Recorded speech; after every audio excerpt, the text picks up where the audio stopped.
talk about? Oh, right, because you did your podcast with The Vange, yeah. the Vange. The Nagatoro ones. Right. I don't know if he wants his real name out there. I think it's probably around, but you know. Well, he shall remain co-host of Vange until further notice.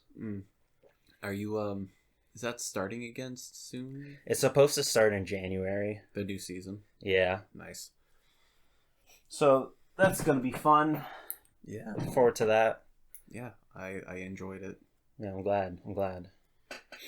In the meantime, it's been really quiet. You know, there hasn't been anything out recently. Well, I guess besides Chainsaw Man, but like I haven't.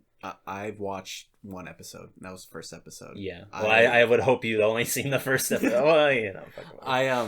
The plan was to watch Urusei Yatsura weekly, and then I was just gonna binge Chainsaw Man.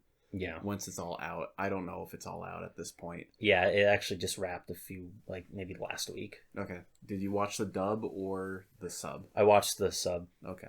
It's funny. I think Chainsaw Man would probably work better as like a show that you binge watch than watching it weekly. Although, you know, when you watch stuff weekly, it's always it's always fun to like discuss shit with other people, but like in comparison, I think watching a show like Urusei Yatsura in like a binge format I feel like it does maybe not a disservice to the show, but it definitely doesn't really. I don't think it works as well as a weekly format because that's what it's like a gag show. It's kind of like if I watched all of Nagatoro in like a day, I'd be kind of like tap the fuck out. Yeah. In case you aren't aware, hello everyone. Hey, didn't see you there. This is the I was workshopping names for this because like it can't be Urusei Yatsura every week. Yeah. So I'm calling it Urusei Yatsura every blue moon, or maybe Urusei Yatsura quarterly. I was gonna say Urusei Yatsura every fiscal quarter because that's how this is kind of coming out. The Urusei Yatsura fiscal quarter wrap up or roundup strategy meeting. Looking ahead for the success of 2023. Yeah. Matt. Oh, by the way, my name's Liam. Hi. Yes. All right. So, in case you couldn't tell, I, Tectonic Improv, Matt, if you will, have decided to swap out my co-host Evange with another person, a personal friend of mine, Liam, who you stream. Right, you stream on Twitch. What's your Twitch name? It's just, isn't it like? It's LiamHealz.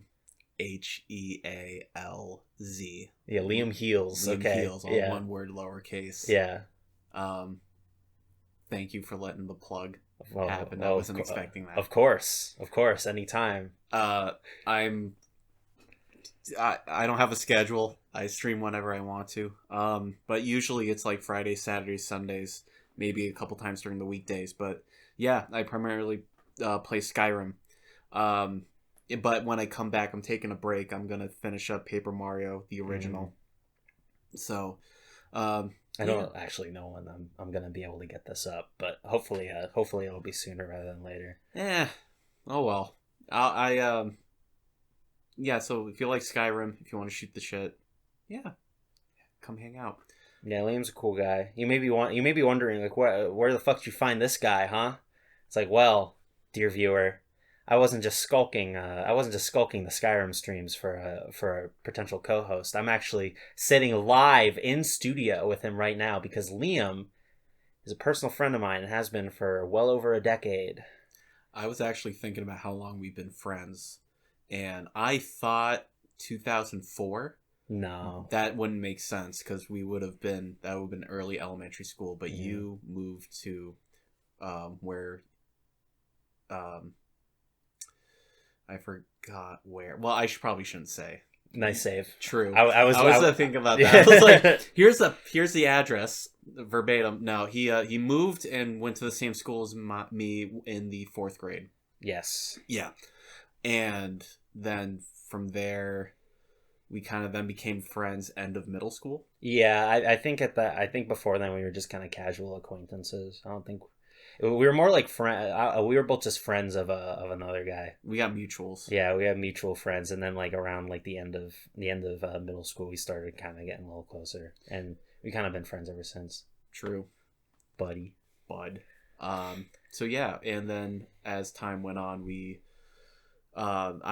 Matt likes. Did I just say I can say? You can Matt, say right? my name. Okay, I forgot. I don't make it a secret. Matt, your Tectonic Improv. You can just call me Matt. It'd be weird otherwise. Yeah. I always knew he liked anime, and You could tell just by you could smell it. You could smell it on me. Yeah, I can. He's got that aura.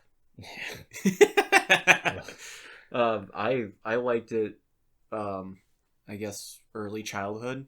I watched it with my sister. Primarily, our favorites. My sister and I, we really liked Inuyasha. Another, the more well known Rumiko Takahashi joint. Yes.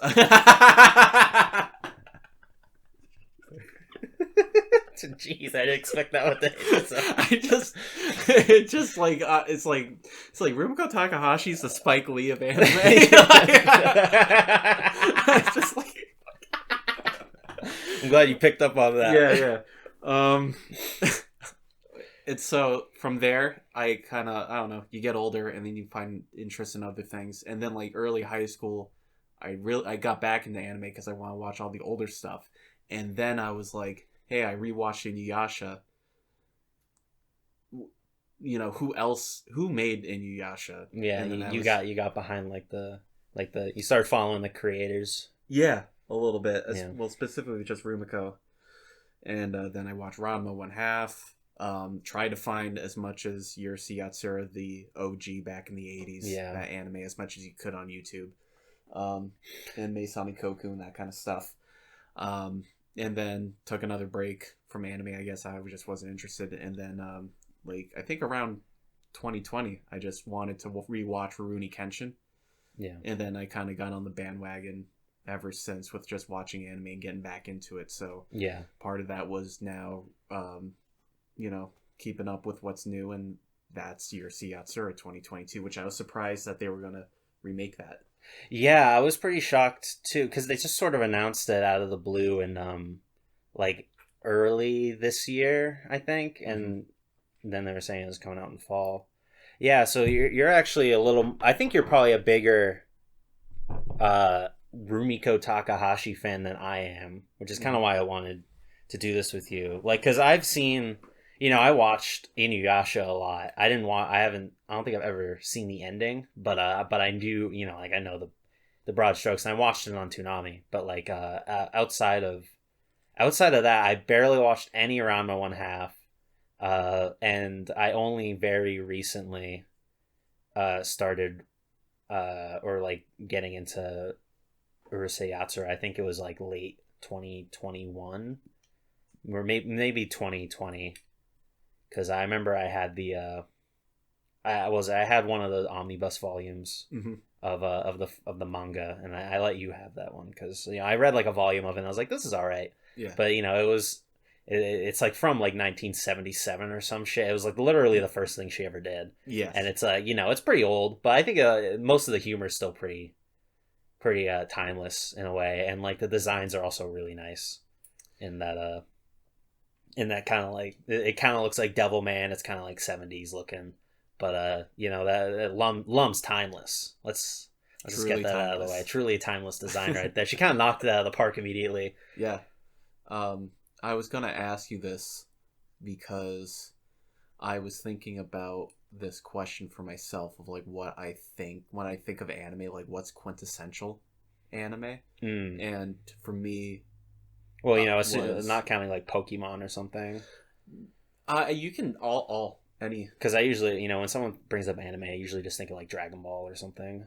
Yeah, so I feel like that would be a common question when they think of quintessential. Just when you think of anime, what do you think about Dragon Ball because it was so popular? For me, I think with my experience watching anime, because like I said earlier, Inuyasha was a big early one that I watched at a young age.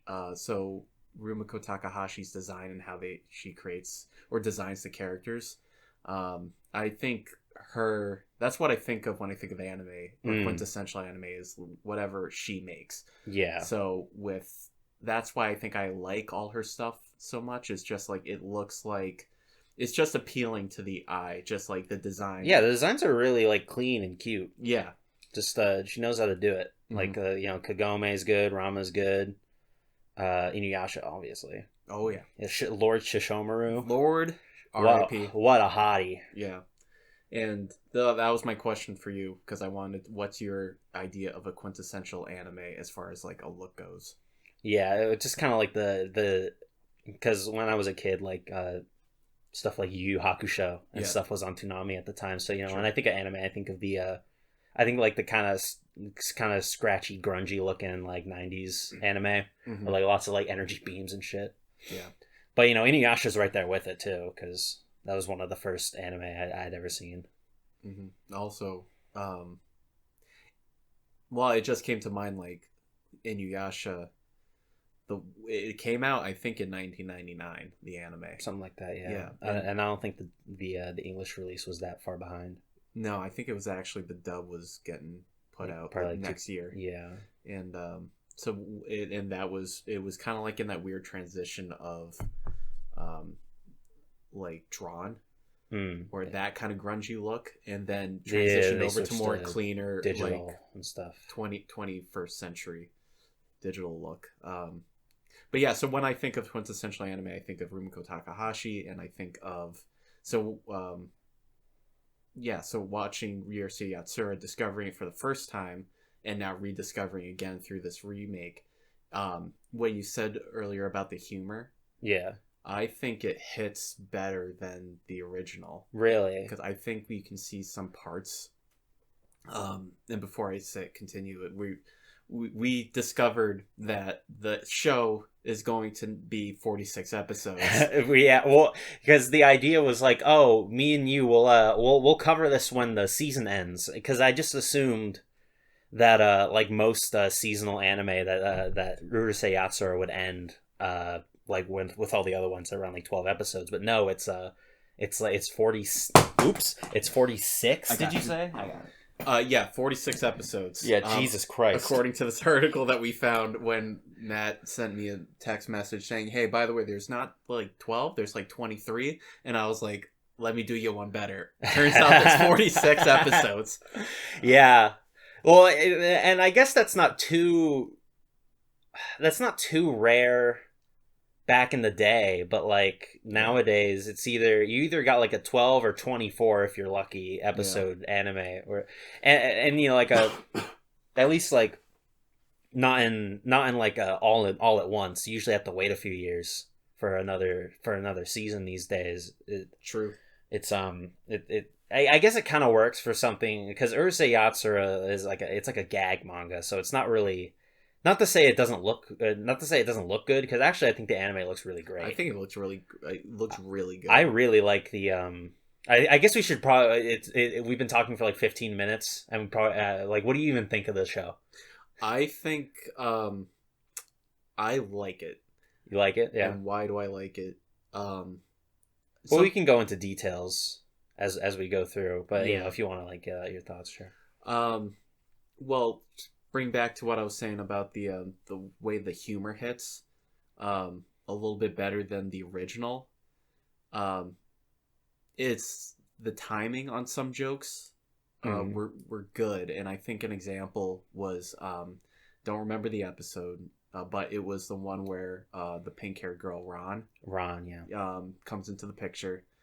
And she's good. She's one of the better side characters. Oh, she's crazy. So I love her voice actress too, because she'll just like, because like her whole thing is that like she's pretending to be like this ditzy girl, where actually she's like a scorned lover slash ex friend of Lum. Yeah, and she's completely, she's just like trying to basically ruin her life, because Ray, right? Yeah, Ray like chose Lum over her. mm-hmm. And that's another, we can talk about him later, but yeah, like just the way like her voice actress just like fucking screams at the top of her lungs, and like that shrill sort of shrill, sort of like really callous way. I don't know. It was really good. I liked it. It kind of caught me off guard. I like her too because with that kind of like a quote unquote two-faced a character act she's got going on, where she's super pleasant and trying to be likable because Ray got engaged to Lum, and Ron is like got the hots for Ray, so she's like, who doesn't? Yeah, he's a hottie. He's dumb as bricks, but we'll get to him. Yeah, exactly. So he's like barely coherent sentences, dumb. It's so good. Yeah. But they're in the tree, right? And this is where it's revealed through their conversations that they're childhood friends. But then Ron brings up like the reason why she's here, and that she's now revealing her plan to Lum that she's gonna basically ruin her life. Yeah, basically. And I think it's she was talking about basically blackmailing each other. Like she was like, "You're not gonna tell anyone, Lum," and the Lum's like, "Oh, what? Yeah, you can't tell me." Fuck you, I won't. Yeah, exactly. And then she's like, "Well, what about back when we were kids and we'd sleep in the same bed and you'd wet the bed?" And Lum like turns it over, kind of has that embarrassed look, like, "Yeah, but we were, kids." And then like all of a sudden Ron just like turns around and goes, "Time to go public." And it's just like the way it times is so good. And Lum's like, "What the fuck?" Yeah.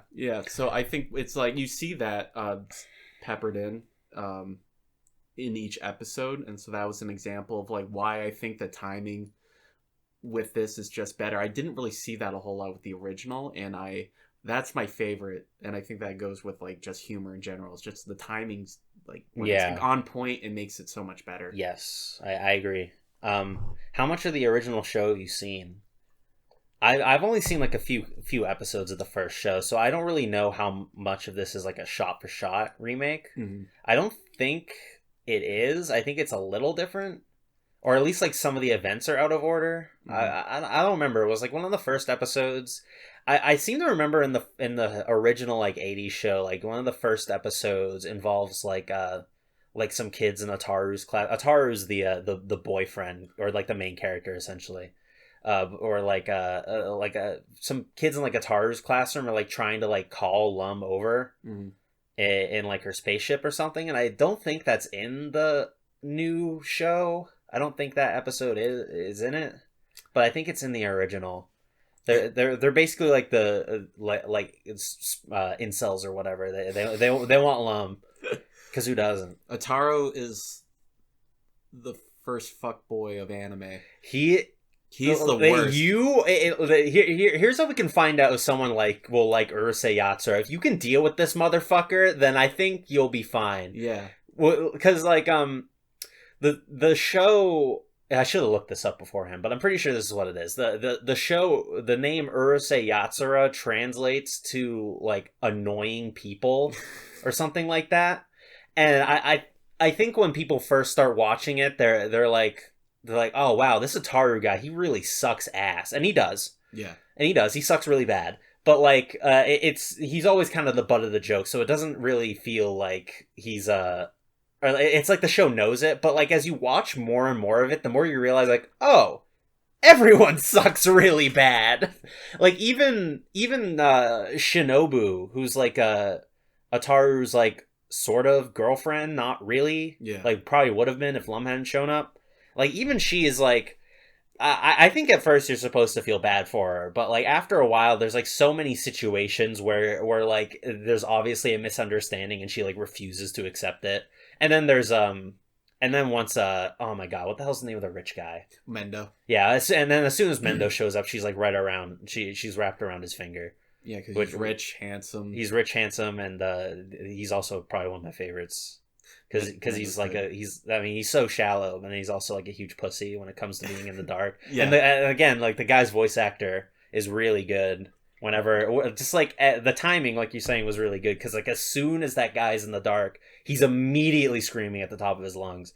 Just like the shell, or like the persona or whatever that Mendo has just like completely shatters. His frame is broken, is what I'm saying. Yeah, unless he has a girl Yes, in sight. he can keep it together a little bit.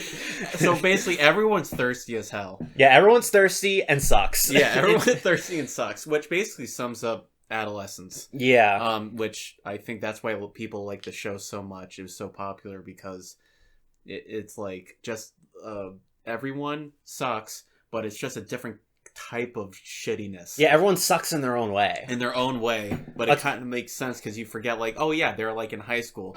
You're emotionally immature and not intelligent at all, and you're not supposed to be. Like, no one expects that of you, and no one is. Even the parents are kind of like, yeah, even they suck. Even the parents suck too, because like his mom, there's like an episode where she's like, oh my god, Ray is so hot.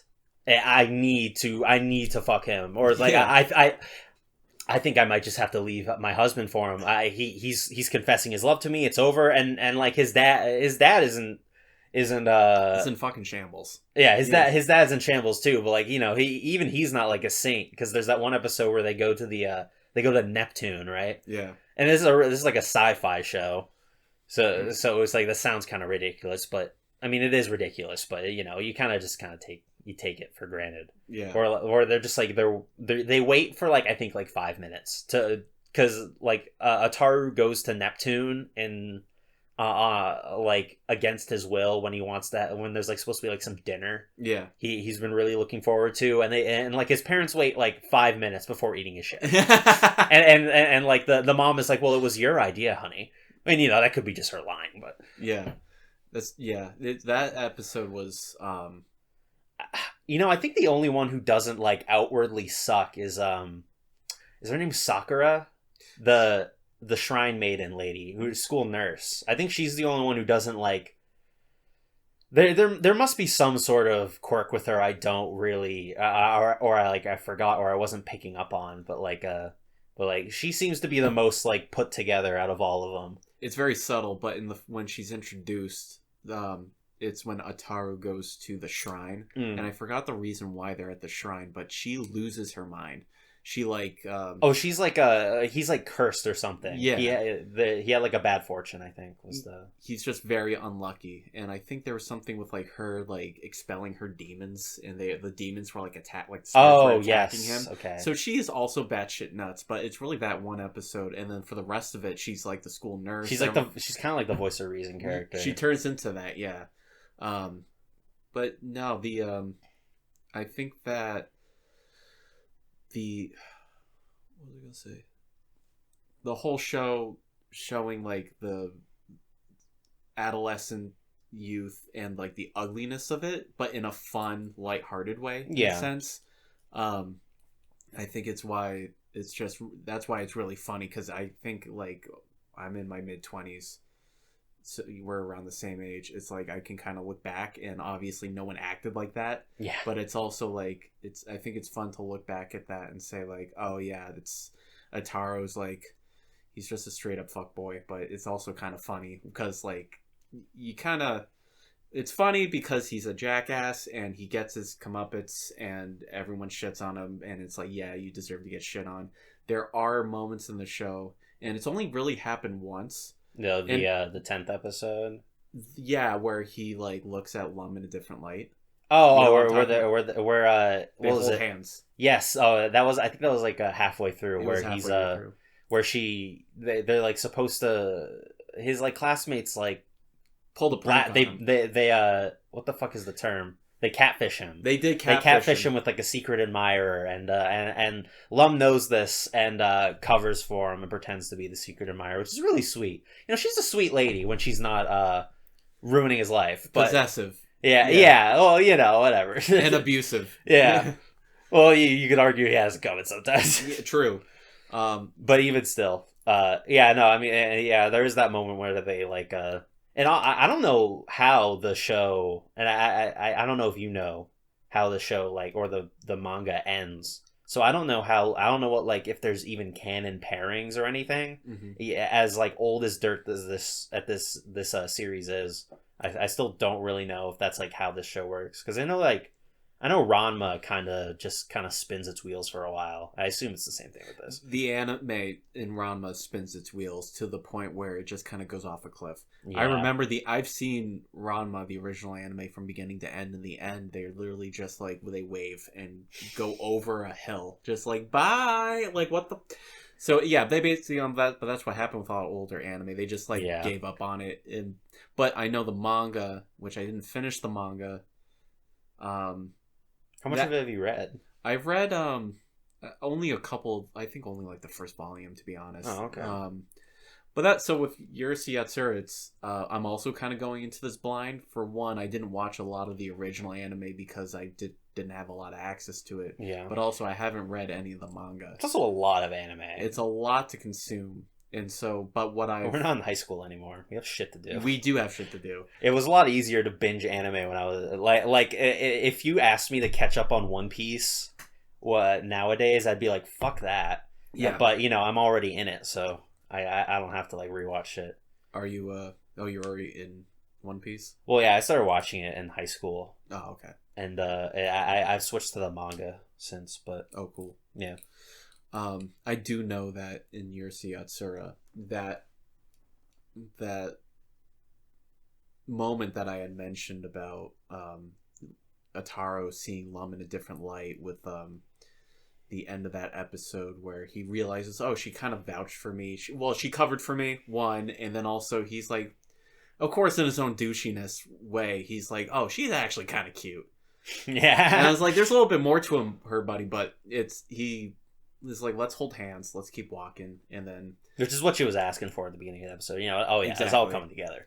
And so that's really the one example that I can recall right now of so far what we've watched in the 11 episodes. There's in the 10th episode where she leaves suddenly. Oh, and yes. leaves behind the doll, and no one knows why. And it turns out the joke is that she actually just left to renew her visa or whatever, or because I guess she needs that. Yeah. She. Yeah, Ataru's obviously he's sad about that. Yeah, and it's just it's a small moment. It really comes down to if you can kind of take that with the absolute menace that Ataru is most of the time, and in the first couple episodes you're kind of with him, especially in the first one, because he's basically saddled with being the guy who saves the world. Yes, because that's the whole premise of the show is that aliens invade and they'll take over. They're gonna take over the world unless they can beat Lum, or Earth's chosen hero can beat the aliens daughter in a game of tag. Yes, you have to grab the horns in order for to save your world, basically. Yeah, I think I forgot how it got brought up, but if he catches the horns, that means it's kind of implied that he's going to marry her. No, what it is you have to grab her by the horns to win, but the way Ataru got the the drive to do it is that Shinobu will be Shinobu, who's his off and on girlfriend / friend, right, would just be Ataru, if you can do this, I'll marry you. And he's like, oh, fuck yeah, baby. Oh, it makes me randy, baby. and he does it. And in a classic sort of misunderstanding scenario, when he does it, he's like, yeah, now I'm going to get married. And she's like, oh, you want to marry me? Okay. Which is Lum says that. And then it's wait, and then she's all over him. Yeah. As we come to realize, the competition is quite low for Lum. Yeah, her last boyfriend or suitor could barely complete sentences. He doesn't have 2 brain cells. Yeah, he's very dumb. He's very sexy though. Yes, all he does. So you want to talk about Ray? Yeah. So this guy shows up. I think he shows up near the end of the first volume of the manga, because I think I remember seeing him. Mm-hmm. In the manga, but in the show, I think he shows up around episode 8, and he can turn into this tiger looking mm-hmm. thing. But typically, he basically looks like the same type of Oni, I guess is what they are, as Lum, where he's got the tiger stripe, it's like a toga instead of the bikini. thing that Lum has, where and he's got the horns too. But like the thing is with Ron is that not Ron, Ray. Ron is Lum's friend. Yep. Ray is like he's this super sexy dude. He is so hot. Everyone loves him, but he is super dumb. He is like next like Ataru's stupid. You could argue Mendo's kind of stupid in his own way. Ray is like he's like intelligence level 2. Yeah. He's like when you pick like a low intelligence run in Fallout. He cannot form sentences, and he basically just like he's a one-word kind of man. Yeah, he's a man of few words. He just like eats. All he does is eat and like barely talk. And get mad. Yeah. Because, like, there's the episode after he's introduced where, like, they're all just feeding him bento boxes. I was losing my fucking shit. I was laughing my ass off because they keep feeding him and, like, his voice actor is just like, "Hi." It's like, "Oh, and there's this fried scallop for you." "Hi." And he just eats it. And it's like, "Oh, here's this calamari." He's like, it just keeps going for like a good like a minute long. To be fair, that's how I respond to people when they give me really good food. Well, that's kind of why I liked it. It was kind of because like the guy is like quick to anger because of course he hates Ataru because he loves Lum. Yeah. But like just like that really subdued reaction to just being fed is really funny to me when otherwise he's like quick to outbursts. I think that's why. But that's why I think Lum really doesn't like this guy because he's basically just a pig. He's stupid. He's boorish. Yeah, he's just kind of a Ataru can make thoughts, so he's like leaps and bounds better than Ray. It's like if Ataru was like 2 inches below dirt as far as like intelligence, like Ray is like 6 feet under. Yeah. Which I think. But the thing about, like, I thought it was interesting how he turns into this beast when he's hungry or pissed off. And I think that's why Lum also doesn't like him. It's because, he's just quick to being just a dickhead when things don't go his way. And he's quite childish in that regard. So somehow, even with intelligence, he's also somehow more immature than Ataru. Yeah. Which, I like Ray's character. I hope it, again, I haven't seen... I'm sure he'll be more. A lot of these early episodes have just been kind of establishing the characters, the side cast. Yeah. Because you got that one. I didn't expect the Ice Queen character to be as important as she seems to be because she shows up in a couple extra episodes outside of her debut, but she's pretty interesting too because she's probably the only one of the only women in the show that actually like. Somewhat reciprocates Ataru's advances. Yeah. The only downside is that like her like she has like a brother figure that will like kill you if you try anything. So that's the stipulation with that one. I remember that scene where like they're in bed and she's like, "Oh, Ataru, take me," and he's like, "Hell yeah!" He's and like, then, "Hell yeah, baby!" Brother goes through the wall like, "I'm gonna fucking kill you," and then the Ice Queen's like. Like, oh, no. That's my bro. And then Ataru's like, what the fuck? You didn't feel like telling me?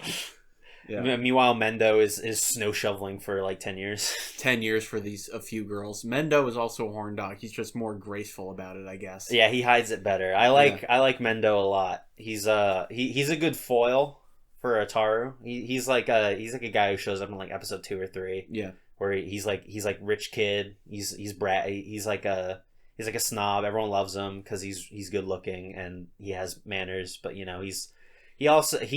likes Lum. The word is pompous. Yeah, he's pompous. Thank you. Yeah. That is the word. Yeah, he likes Lum.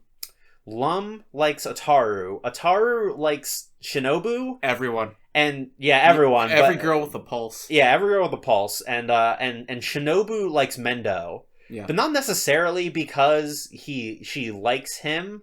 But just because it makes Ataru jealous. It's a weird... The love, the relationships in this show are all kinds of fucked up. Yeah, it's not really a triangle. It's more like a really fucked up octagon. Yeah, it's like the Pepe Sylvia side. Yeah. Or like the relationships in this show. It's good though. Yeah, I think that from what I've heard, because I've also watched other people commentate about the show who've actually have gone from beginning to end, is that the personal growth with Ataru as well as Lum, it's going to continue. So I think we're going to see more of those moments moving forward, where like Ataru's like not so much a scumbag, but also I think Lum, and I think they kind of allude to this at the end of one of the episodes. I don't remember which one, but it's like they're arguing about who the main character is. Yes, because they were like, it's like a gag, or like Ataru. It's like the end of a semester or something, and Ataru like walks up to the front of the class and he's like, "Everyone, I'm retiring," and they're the teacher is like, "I can't believe you're quitting school. I failed you," and it's like, "I'm not quitting school." And then Mendo's like, obviously he's not quitting school. He's quitting being the main character. I will now be the main character of Urusei Yatsura. And, it just kind of keeps going. But, like, the punchline at the end is... Well, you can go. You can say it. Well, I think Lum, like, butts in. It's like, I'm the main character. And, like, it's like, obviously she's the fucking main character. This is the reason everyone watches this show is because of her. True. And so I think we're gonna see more of her, which is awesome because she's funny.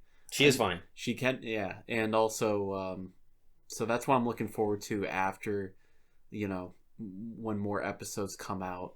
But so I'm going to ask you, what was your favorite episode with what's gone so far? My favorite episode, I did like the one with Mendo, the introduction of him, because I think that's the one where they go on the field trip towards the stream. On the stream. I think that's the third episode, and they get like stranded in the cave. That one's good. Shoot, I know I had one. You know which one? You know which one's my favorite? It's the Parents' Day one. Oh, really? Where you see all the characters' parents, and you see Lum's mom. All right. and you see like you see Mendo's mom. And she's like being carried on like an ox cart. Yeah. And there's all these misunderstandings. It's pretty good. It's basically most of the Cardinal cast isn't in that like snippet, and of course the Ray one is good. So I think out of those three, I'd probably pick the. I think I might have to go with the Ray one. The one where Ray got introduced, because I like Ray. I think he's funny. Yeah, the when they go to Ray's house. No, wait, no. I was getting him mixed up with Ron again. Oh, yeah. That one's good. I have to say that might be one of my favorites. I'm thinking of two episodes. One was the one they're at the beach. Oh, that's funny, because I think that's actually my least favorite one. Really? You didn't like that one? Yeah, I don't know. I just didn't really care much for the weird octopus thing. I love that guy. The lizard guy. I actually like him. He's kind of cute looking. Yeah. Maybe that episode's not that bad, but I don't know. There's actually something funny about that episode, because there's a part where Sakura is on like a date with her boyfriend or like fiance. Yeah. And like her fiance is like this really suave, cool guy, but like where the gag is that like they order like a fuck ton of food, she eats it all. Yeah. Pretty cool, but like there's actually a really funny sort of or interesting anecdote about that character's voice actor. I don't know if you heard about this. No, I have not. But back in like October, that guy is the voice of Cloud Strife in like the Japanese versions of those games. So like that guy voices Cloud in those games, right? Oh wow! And he admitted to being to having an affair with his wife for 10 years back in October. That voice actor, yeah. Oh yeah. Wow! I don't remember his name, but I'm pretty sure that it was the guy who plays Sakura's boyfriend. I'll be sure to look this up before I upload this, so I'm not slandering some guy. Fact-checking sesh. It's like a guy. The guy admitted it himself. I think like it had gotten to a point where like rumors were gonna reveal it regardless, but So I mean, that was a pretty big scandal. But I thought that guy was a bigger character on the show than he was. He's really only in that one episode. I just thought that was interesting.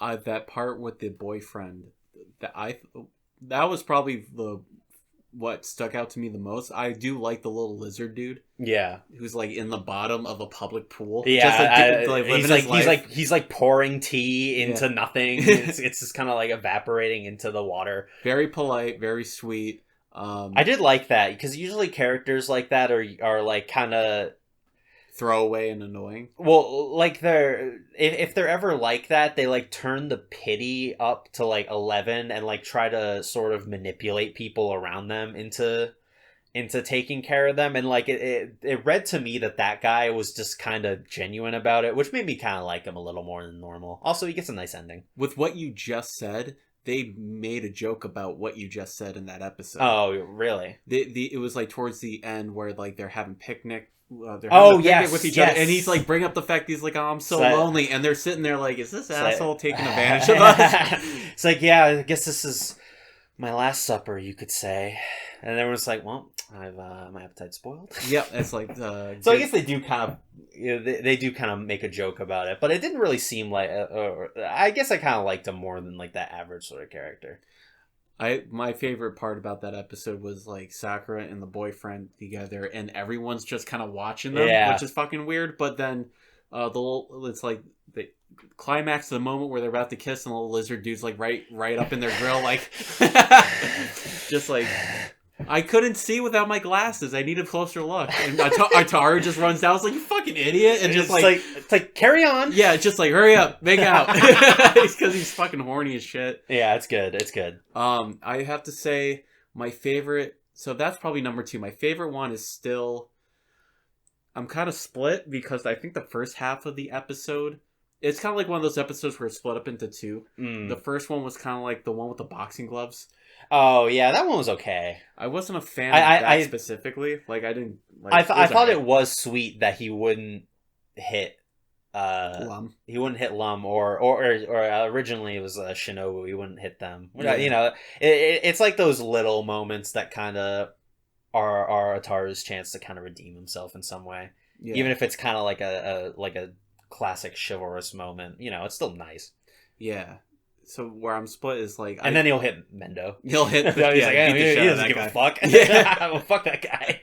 It was the second half of that episode where it was what I was talking about with like Ataru actually like liking. Yeah, the catfish one. Yes, so I thought that was a good story, but that one was stronger than the first half. That's kind of the problem with these more comedy focused anime is that like if one because it's usually split up into 2 11-minute like short episodes. If you don't like one of them, then it kind of spoils the pot in a way. Yeah, it makes it harder to consider it your favorite. Yeah, so it's a little split on that, but it's kind of why I like the Ray one because both when Ray's introduced, both episodes are about him. Yeah, it kind of flows. It flows better. I don't remember if you were talking about this in the beginning of recording this or it was before, but you were talking about how binging an anime versus watching it weekly. I actually don't remember when we were talking about this either. But fuck it, I'll say it again. But it was, I think you were saying that with a show like this with Urusei Yatsura, because it's more episodic in nature than storyline. At least it is for now, that it's better just to watch it week by week because it's just better to digest. Yeah. Because sometimes when it's episodic, and I feel the same way too, I was going to talk about that, was that when it's more of an episodic show, binge watching it, sometimes it kind of just blends together. It does, yeah. All right, do you agree with that? Yeah, well, because I was watching the show weekly when it was coming out. I was watching it and Chainsaw Man weekly, and then I forget who came up with the idea, but like one of us was like, "Oh, let's do a podcast about it," and then I decided I was gonna stop watching Urusei Yatsura weekly and just kind of catch up on it closer to the whenever we decided to record this, which was yesterday. But so I watched most of the show yesterday, and it does. I'm just not like I'm not really a person who likes to binge watch shit. I typically won't do it. So maybe that's partly why. But I did kind of get a little tired of the show by like a couple episodes in or so. Maybe like episode 8 or 9. I was kind of like, oh, okay, how many more of these? Yeah. Which is not, it's not really the show's fault necessarily. It's more me just like choosing to put this off until last possible minute, partly to make sure it's fresh in my head, which it is. Yeah, true. But yeah, I also just put stuff off. I was watching it weekly when it first came out earlier this past fall, and then before today I wanted to watch like the first half of the whatever you want to occur. Yeah, we can just call it a season. Yeah, everyone knows what you're talking about. Yeah, because I don't remember exactly episodes 1 through 5 because it happened like back in October, November. So I did binge it a bit, and I thought it was more enjoyable just taking it week by week. I do like binge watching shows, but it's really when it kind of flows as like a solid storyline from beginning to end. And I know what you're talking about, how it gets tiresome, because I binge watch Ranma 1/2, and I like the show, but it's just like because it's episodic. There's not really too much of like a story or growth, maybe once every like 5 or 10 episodes. So it was like 20 episodes in. You're like, what the fuck? You gotta eat your peas before you can get to that juicy plot. Yeah, exactly. So I think it's the same thing with Nagatoro. That's why I think the weekly format is better for that show. Mm-hmm. But yeah, I have to say I really like it. I want to continue watching it. I think it's going to be in my rotation along with Chainsaw Man, which I'm going to binge. Watch that, and then seeing what else is out there. I kind of stopped watching Spy Family. Well, didn't season 2 part 2 or 1 part 2 come out this I think I just lost in the shuffle. Season 1 was great, but like the other parts you watched that Boichi the Rock show I see on Twitter all the time. Boichi the Rock show? It's like it's like a show about these anime girls, and they're in a band. Maybe you've seen the pink-haired one on Twitter. Oh, where she's like a fucking mess. She's like a neurotic and doesn't like a huge introvert kind of character. Is this like something similar to K-On? Because I've heard of that. Yes, it's I've likened to calling it Zoomer K-On. Okay. Or if you want to get even older, Zoomer Beck Mongolian Chop Squad. If anyone remembers that show, that one was like from the mid 2000s about like a band. I'm in the dark with both those. I know of K-On, didn't watch K-On. I've only seen a few, like a little bit of K-On, and I barely watched Beck. But Beck's one of I'm like 90% sure the only thing that K-On and this Boichi the Rock show have in common is that they're girls in a band. That's it. See, maybe that's why it didn't bother. Like it didn't intrigue me. I mean, I'll give anything a shot, but like at first glance, it's like a bunch of girls in a band. I'm like, well, that's cool, but also what's going like? I guess I'm not in the mood for that at this moment. Sure, I kind of want something with a little bit more substance, like storyline wise. I mean, I'm sure there's a lot of shit that goes on, but yeah, that the Tatami Galaxy sequel just had a comeback. It's only 6 episodes, but I haven't seen it yet. I was gonna wait for a physical release. That was a hard recommendation that you gave me a while back, and I still haven't caught up. Yeah, well, whenever you catch up. Yeah. But I do highly recommend it. It's a good one. Cool.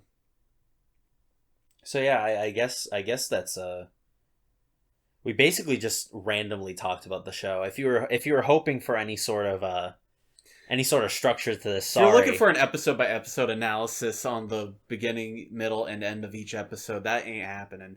We ain't that. That ain't it, Chief. No. We but I kind of jumped around when I was talking about the manga for Nagatoro, so hopefully people know what to expect. I am looking forward to watching more of Urusei Yatsura. I'm looking forward to basically the next cur or the next season rather. Whenever what's that coming starts. up in this winter. I do have that volume that you gave me. Yeah, the manga. So I'm gonna read that because I don't know how deep that goes into where we are in the anime. One thing I did notice, and I don't know if anyone else I did, don't think that the show is kind of like out of order. I'm is pretty it? sure. Okay. Yeah, yeah, cause at least I think it is. I don't know. Come to think of it, maybe I'm wrong. It has been a little bit since I read the manga, but I'm sure anyone who's like read the manga could probably tell me. So one thing we were talking about before was the little baby. Oni. yes, Not the Great Gazoo. yes, has not shown up More yet. It's more like Pet or like Bam Bam or something. He is I don't like know Bam why Bam because he's got like the leopard. Yeah. Like he looks like a little cave baby. I don't. Like I prehistoric just cave said baby. I just said Great Gazoo to make him feel bad. I didn't mean it. He has not come up yet, which I remember distinctly watching the first the 80s anime. He was on early and he like plays a big role. Like him and Ataru have like a type of dynamic where he might be the more sane one out of all of them, and which is funny because he's a child, but also he's just like, fuck you, Ataru, I'm gonna shit on you the Fair entire enough. time, and Ataru's like, fuck you too, but he's like, little baby's like on Lum's side, like kind of like sucks up to her in a bit to get attention. But he seems like the most intelligent in a way, a little bit of like the most mature out of everyone in the show. Yeah. I'm surprised he hasn't come up yet. I didn't realize that until earlier today, and I'm wondering if he's going to come up sooner rather than later. I hope he does. He's a good part of the show. You want to know? Here's something I'll leave everyone with. So if you watch the original show and read the manga, this is something that they both have in common. So the game of tag. Here's how Ataru wins the game of tag. Like, yes, he does it by, he gets the drive to do it because Shinobu says he'll marry him. But how he does it is he when he grabs Lum, the way he first grabs her is he grabs her top. So her top comes off and you see her boobs. And now this, and like, like you see like her cleavage or something. It's like, oh, no. You read that manga, you will see her boobs in the first like 20 pages. I'm not joking. You do. You see them. And in the anime, this shocked me when I was watching it. You see her boobs in those too. They're like, it's like 80s anime, so you're not seeing like gigantic like that girl from Bleach boobs or anything, but like, it's like you see them, and like I'm just watching this on YouTube and I'm like, what the fuck? You kind of like do a double take. In the new show, you don't see her boobs, which is 6 out of 10. Really can't really recommend it. Kind of the SJWs have kind of ruined everything yet again. Censorship, it's all over. Thank you all for joining the first and last podcast of this series because there are no boobs in it. So what's the point of continuing? Yeah, we're actually gonna cut this off because the David Productions is not giving us the fans what we want. We as friends, it's a shaky relationship because Urusei Yatsura did not have boobs in the 2022. Yeah. We're not really gonna be associating ourselves with each other anymore. Gonna part ways and. It's just for the best. Unless they put boobs in it, then we're best of friends. Next time, join me. I'll have Danny Sexbang with me to record the next Urusei Yatsura. All right, I think that should do it. Yeah, that's done. God bless. Yeah. Peace out.